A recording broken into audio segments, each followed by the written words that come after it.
छत्तीसगढ़ के बीजापुर में नक्सलियों से मुठभेड़ में सीआरपीएफ के 5 जवान शहीद। मुठभेड़ के बाद 21 जवान लापता, 2 नक्सली ढेर। नक्सलियों के खिलाफ ज्वाइंट ऑपरेशन पर गए थे डीआरजी, एसटीएफ और सीआरपीएफ के जवान। झीरम हमले के मास्टरमाइंड हिंडवा के गांव जोनागुंडा में करीब 5 घंटे तक चला मुठभेड़। बीजापुर के तरेम के जंगल में हुई मुठभेड़, 12 जवान घायल। गंभीर रूप से घायल जवानों को एयरलिफ्ट करके रायपुर लाया गया, अस्पताल में फिलहाल भर्ती। छत्तीसगढ़ में 10 दिन के भीतर दूसरा बड़ा नक्सली हमला। इससे पहले 23 मार्च को नारायणपुर में आईईडी ब्लास्ट से सुरक्षा बलों पर नक्सलियों ने किया था हमला, 5 जवान शहीद हुए थे। प्रधानमंत्री नरेंद्र मोदी ने ट्वीट कर नक्सली हमले में शहीद जवानों को श्रद्धांजलि दी। लिखा, देश वीर जवानों का बदला नहीं भूलेगा। घायल जवान जल्द ठीक होने की मैं कामना करता हूं। पश्चिम बंगाल में तीसरे चरण, असम में आखिरी चरण के मतदान के लिए चुनाव प्रचार का आज आखिरी दिन। आज शाम 5 बजे थम जाएगा प्रचार का शोर। बंगाल की 31 और असम की 40 सीटों पर 6 अप्रैल को मतदान।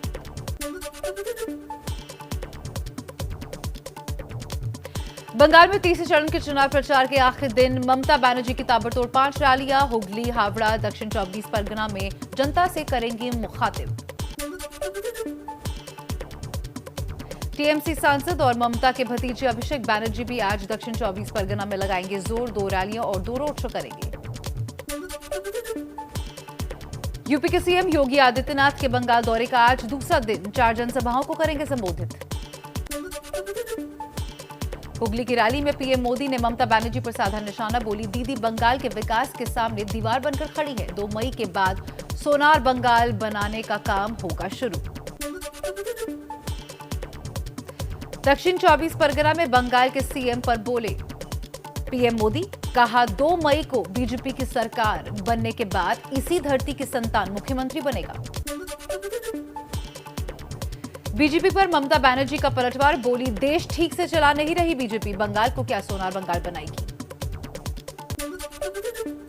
पश्चिम बंगाल के हुगली में पीएम मोदी की रैली के लिए गांव के 80 परिवारों ने दी जमीन। जमीन देने वालों में 50 मुस्लिम परिवार भी शामिल है।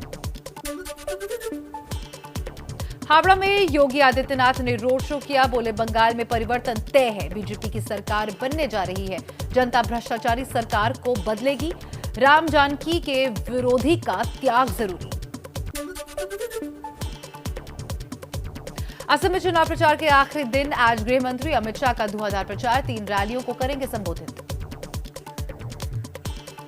चलिए अब आगे बढ़ते हैं और कुछ और सियासी खबरें आप तक पहुंचाते हैं तेज रफ्तार।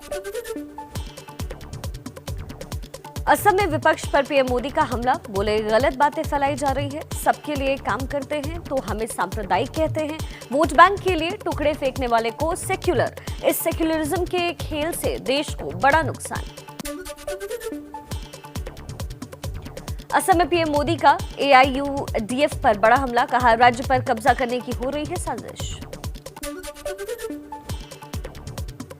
केरल, तमिलनाडु और पुडुचेरी में भी प्रचार का आज आखिरी दिन। 6 अप्रैल को केरल की सभी 140, तमिलनाडु की सभी 234 और पुडुचेरी की सभी 30 सीटों पर मतदान होने हैं।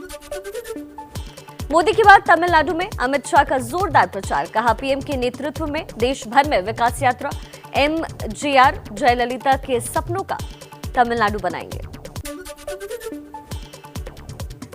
पुडुचेरी में चुनाव प्रचार के आखिरी दिन आज बीजेपी अध्यक्ष जेपी नड्डा की 2 रैलियां। दोपहर 3 बजे चेन्नई में प्रेस कॉन्फ्रेंस करेंगे नड्डा। देश में एक दिन में कोरोना के 89,129 नए मरीज सामने आए। 24 घंटे में 714 लोगों की मौत हुई। अब तक 7 करोड़ 30 लाख से ज्यादा को वैक्सीन भी लगी है।